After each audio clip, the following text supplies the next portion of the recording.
13h, 15h, Europe 1 Info. Les grands entretiens politiques d'Europe 1 Info, la suite sur Europe 1 avec vous, Clélie Mathias, 14h33, le moment d'accueillir votre deuxième invité, Antoine Vermorel-Marquez, député de la Loire, vice-président LR et référent environnement.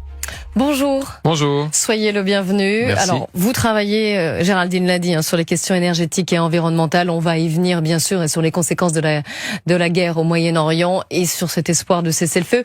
Juste avant, quand même, parce qu'on a appris une bonne nouvelle, le retour en France de Cécile Collère et de Jacques Paris. Alors, je voulais avoir votre réaction. C'est une vraie bonne nouvelle et d'ailleurs hier on a interrompu la séance à l'Assemblée nationale. Généralement c'est pour des mauvaises nouvelles qu'on interrompt les séances à l'Assemblée nationale, mais là c'était pour leur retour. Moi je suis élu député depuis 4 ans, ça faisait 4 ans quasiment jour pour jour qu'ils étaient tenus en otage en Iran, et donc c'est enfin une bonne nouvelle de pouvoir revoir deux de nos concitoyens revenir sur notre sol en protection, sains et saufs, malgré probablement toutes les séquelles qu'ils ont dû vivre là-bas dans l'horreur de la dictature iranienne. Ils ont commencé à raconter. Vous saluez l'action du Quai d'Orsay dans ce dossier? Je salue l'action du Quai d'Orsay, de Jean-Noël Barrot, évidemment, de la diplomatie française et puis aussi de toutes les forces politiques, parce que c'était un rare moment où on trouve l'unanimité pour agir ensemble, et c'est vraiment ça qui est couronné de succès aujourd'hui, même s'il y a encore d'autres Français qui sont détenus dans le monde ou qui connaissent parfois des difficultés avec certains États étrangers, et on a encore du travail pour pouvoir les faire revenir en France. Alors finalement, on a le craint le pire, mais il y a eu un cessez-le-feu entre l'Iran et les États-Unis et des négociations qui vont commencer vendredi au Pakistan. Mais ce qui préoccupe fortement les Français, ce sont les prix à la pompe. Sébastien Lecornu a dit ce matin espérer une baisse aussi rapide que la hausse constatée au moment et au déclenchement de cette guerre. Antoine Vermorel-Marquez, vous les entendez, ces Français? Les temps ont été durs, ça a été difficile pour eux ces dernières semaines. Ça va l'être encore certainement avant que les prix baissent et reviennent entre guillemets à la normale. Est-ce que le gouvernement a eu raison de déclencher des aides très ciblées? Alors des aides très ciblées, oui, mais maintenant le cessez-le-feu, ça doit être de cesser les taxes, de cesser les marges et de revenir à un prix très rapidement de celui du prix de marché. Et aujourd'hui, ce que l'on constate, c'est que ça ne dépend pas forcément du gouvernement. Ça dépend pas forcément du gouvernement, mais le gouvernement peut avoir une action, et notamment ce que nous on demande au gouvernement, c'est d'exiger la publicité sur les marges, parce qu'aujourd'hui on a des distributeurs, on a des entreprises industrielles pétrolières qui ont fait des marges très conséquentes, notamment sur le diesel où on voit que les taux de marge sur un an ont doublé. Et maintenant que le brut va redescendre, il faut qu'on ait une publicité des marges pour que chacun puisse nous montrer sa bonne foi et prouver à l'État qu'il n'y a pas de surbénéfices liés au carburant, sur lequel j'ai un peu de doute. Voilà, s'il y a des surbénéfices qui ont été faits ou qui seront faits dans les jours qui viennent, qu'est-ce qu'il faut le faire? Il faut les taxer? Moi, je pense que s'il y a eu des profiteurs de guerre, s'il y a des profiteurs de crise qui ont pris les Françaises et les Français comme des vaches à lait, on doit non seulement avoir la transparence, mais en plus on doit avoir éventuellement des surtaxes disponibles. Et d'ailleurs, c'est l'action gouvernement de vouloir le faire à l'échelle européenne pour pouvoir englober pas seulement les entreprises françaises, mais l'ensemble des distributeurs de gaz et de pétrole sur le sol européen. En tout cas, vous défendez les actions du gouvernement sur ces chèques. Il n'aurait pas fallu qu'ils soient, et Romain Eskenazi, qui était à votre place il y a quelques instants, disait ces chèques c'était bien, mais c'était pas suffisant. Il fallait cibler tous les Français les plus vulnérables. Et là, il y en a que quelques-uns qui ont été touchés, alors que c'était dur pour tout le monde. C'était dur pour tout le monde. Après, et je pense qu'il y avait la possibilité de développer d'autres aides. Peut-être que d'ailleurs elles viendront, et c'est ce que Maud Brejon avait défendu hier. Mais la vraie question, c'est qui paye?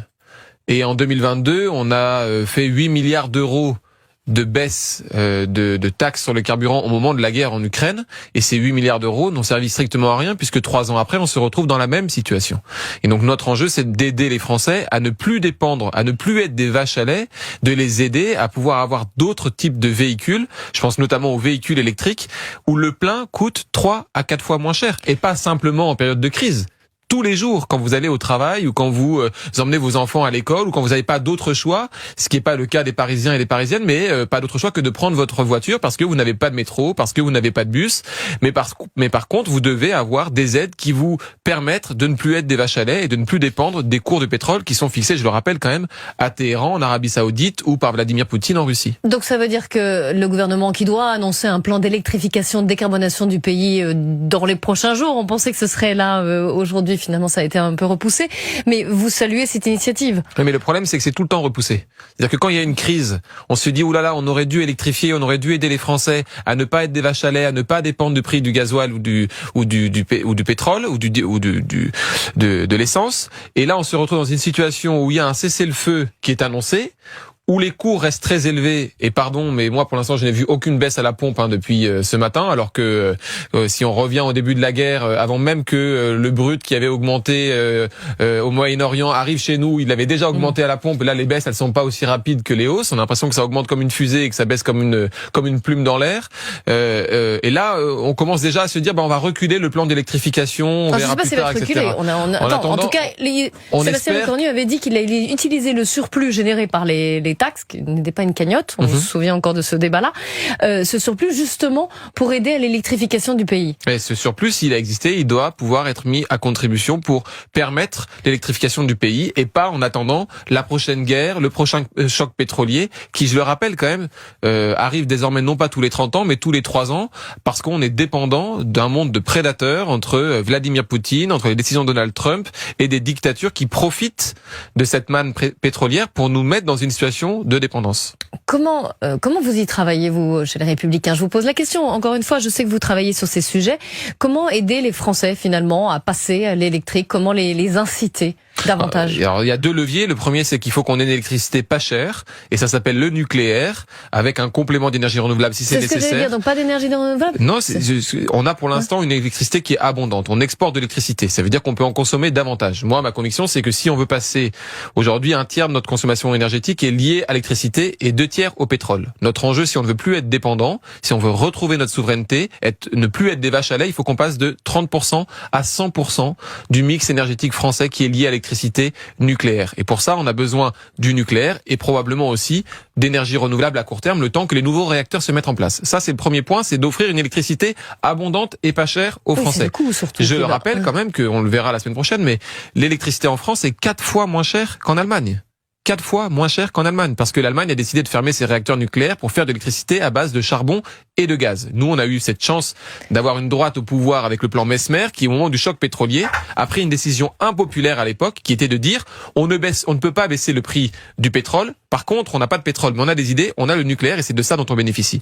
Et la deuxième chose, c'est que quand vous avez ensuite de l'électricité pas chère et abondante, ce qui est notre cas aujourd'hui, comment vous faites pour aider les Français à passer ce cap de l'électrification? Et là, on a un enjeu majeur, parce que si le plein d'une voiture électrique coûte 3 à 4 fois moins cher qu'un plein de gasoil ou d'essence, le prix de la voiture électrique à l'achat est beaucoup plus cher que la voiture thermique, et donc il faut qu'on fasse des efforts, et moi c'est l'une des propositions que j'ai mises sur la table. Oui, parce que ça paraît paradoxal en disant on a une énergie qui est peu chère et finalement on ne s'y met pas. Et non seulement on s'y met pas, mais en plus on l'exporte parce qu'on en a trop. Donc ça peut être bien pour la balance commerciale, ça peut être bien pour nos emplois, etc. Il vaut mieux exporter que importer, mais on est dans une situation où on a cette électricité qu'on peut utiliser, et donc on doit aider les Françaises et les Français à pouvoir acheter un véhicule électrique, passer à un mode de chauffage électrique plutôt qu'au gaz et au pétrole, non pas parce que on le ferait avec une bonne conscience, chacun peut le faire avec sa bonne conscience pour le climat, et c'est une très bonne chose, mais surtout pour ne plus être, comme l'a dit votre auditrice tout à l'heure, des vaches à lait du pétrole quand les cours augmentent de manière complètement inopinée, parce que il y a un président des États-Unis qui a décidé tout seul dans son coin d'envoyer des bombes sur un pays comme celui de l'Iran. Les bombes, parlons-en. Antoine Vermorel Marquez, je rappelle que vous êtes député de la Loire et vice-président des Républicains. Vous y croyez-vous à ce cessez-le-feu et à cet accord? Je l'espère. Je l'espère, parce que si il n'y avait pas eu ce cessez-le-feu à minuit, on aurait eu probablement des crimes de guerre en Iran. Et je rappelle que la menace de Donald Trump de faire sauter les ponts et les centrales électriques, c'était d'abord une menace pour toutes les Iraniennes, auxquelles on doit avoir une pensée très forte, et tous les Iraniens qui vivent dans un régime qui est non seulement un régime dictatorial répressif, rétrograde notamment pour l'égalité femmes-hommes, mais qui en plus aurait conduit les Iraniens et les Iraniennes à ne plus avoir d'électricité et de ne plus pouvoir se déplacer dans leur pays. Et donc heureusement qu'on a eu ce cessez-le-feu pour nous-mêmes, pour le cours du pétrole et pour la stabilité mondiale, mais aussi pour les Iraniens et les Iraniennes, et j'espère que... Iraniens et les Iraniennes, mais eux, ils n'ont pas connu de changement de régime. Et j'espère, ils n'ont pas connu, mais malheureusement, on voit bien la limite de cette intervention, qui certes a décapité une partie du régime iranien, mais n'a fait que renforcer la répression en interne. Parce que d'un point de vue diplomatique, d'un point de vue économique, on n'a pas su négocier suffisamment pour faire en sorte qu'il y ait des évolutions dans le pays en Iran. Et c'est déplorable, parce que finalement, ils auront eu à la fois la répression en interne et les bombes en externe, et tout ça au détriment de la population iranienne. Parallèlement, l'État hébreu, lui, dit poursuivre la guerre contre le Hezbollah au Liban. Vous le regrettez? Vous le condamnez même? Moi, je pense que le cessez-le-feu devrait concerner aussi le Liban. Et je crois aussi que la France a un rôle très fort à jouer en la matière vis-à-vis des Libanais, des Libanaises aussi, et que ce cessez-le-feu doit être un cessez-le-feu complet, pas simplement vis-à-vis de l'Iran, mais aussi vis-à-vis du Liban, pour qu'on puisse retrouver des termes de négociation diplomatique en droit international qui permettent aux hommes et aux femmes du monde entier de simplement trouver des accords plutôt que de se s'entretuer les uns et les autres. Et Emmanuel Macron a dit déjà il y a quelques jours, et il l'a redit, qu'il serait favorable à participer à une opération de sécurisation du détroit d'Ormuz. Est-ce que vous aussi, chez les Républicains, vous êtes favorable à cette opération si elle doit avoir lieu? Alors c'est une opération qui serait uniquement défensive, c'est-à-dire qu'une fois qu'un cessez-le-feu a été axé et qu'il y a eu un accord de paix, on doit pouvoir ensuite sécuriser le détroit d'Ormuz. Et si la France doit y participer pour notamment sécuriser nos approvisionnements énergétiques, alors moi je m'exprime à titre personnel, on verra quelle sera la position du parti à ce moment-là, mais j'y serais évidemment favorable d'un point de vue uniquement défensif et pas offensif. Vermorel Marquez, un sujet que je voulais aborder avec vous. On parle de l'entrisme islamiste à l'université. C'est le syndicat étudiant uni qui a alerté. Je ne sais pas si vous avez vu ça. Il y a eu début avril des élections des représentants nationaux du CNUS. Alors le CNUS, c'est l'instance qui gère la vie étudiante en France.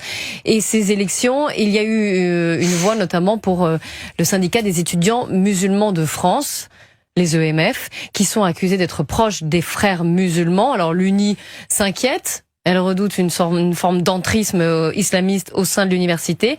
Et je vous propose d'écouter le maître de conférence en géographie à l'université Lyon 2 et spécialiste du Proche-Orient, Fabrice Balanche, qui était l'invité d'Europe 1 ce matin. Et pour lui, de toute façon, l'entrisme islamiste est déjà présent à l'université. Écoutez. Ça devient institutionnel puisque ce syndicat est effectivement proche des frères musulmans. Bon, ils sont déjà représentés dans des conseils d'administration d'université, des conseils de faculté. Ils bénéficient déjà donc de subventions publiques en tant que membres de ces conseils, et ils organisent avec ça des manifestations. Ils ont une place aujourd'hui qui leur permet de peser sur des choix stratégiques au sein des universités. Ou pourquoi pas exiger des repas halal dans les crous, enfin au restaurant universitaire, ou des choses comme ça. Antoine Vermorel Marquez, est-ce que c'est un sujet d'inquiétude pour vous? Oui, c'est un sujet d'inquiétude parce que quand on commence à avoir des représentants qui sont des représentants confessionnels, ça pose une question dans la République. Moi, je ne fais pas le tri des étudiants en fonction qu'ils soient musulmans, chrétiens, juifs ou athées.